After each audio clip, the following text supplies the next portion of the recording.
ஆச்சி பாதாம் ட்ரிங்க். ஆச்சி பாதாம் ட்ரிங்க் ஒன்னு வாங்கினா ஒன்னு ஃப்ரீ. பொதுப்பணித்துறை ஊழலில் அத்துறையின் அமைச்சர் லட்சுமி நாராயணனுக்கு தொடர்பு இருப்பதால் அவர் ராஜினாமா செய்ய வேண்டும் என புதுச்சேரி முன்னாள் முதலமைச்சர் நாராயணசாமி வலியுறுத்தியுள்ளார்.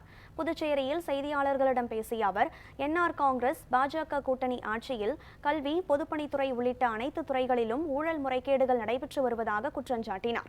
பொதுப்பணித்துறையில் லஞ்சம் பெற்று தலைமை பொறியாளர் கைது செய்யப்பட்டுள்ள நிலையில் ஊழலில் அமைச்சருக்கும் தொடர்புள்ளதாக புகார் தெரிவித்தார்.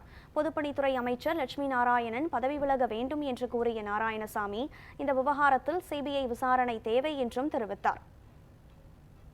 பொதுப்பணித்துறையில எல்லா வேலைகளுக்கும் 30% கமிஷன் என்று சொன்னது இப்பொழுது அதாவது பூனைக்குட்டி வெளியில வந்துருக்கு. The cat is out of the bag. இனிமேல் பூனைகள்லாம் வரும், ஒண்ணு ஒண்ணா பெரிய பூனைலாம் வரும். சின்ன பூனை மாட்டிருக்குது, பெரிய பூனைகள்லாம் வரும், இனிமேல் வரும். சிபிஐ எந்த அரசியல் அழுத்தத்துக்கோ எதற்கும் பணியக்கூடாது. சிபிஐ கிட்ட நாங்கள் அவர்களை சந்தித்து அந்த எந்தவித பாரபட்சம் இல்லாமல் விசாரணை நடத்தணும்னு சொல்லி அவங்கள நாங்கள் வலியுறுத்தோம்.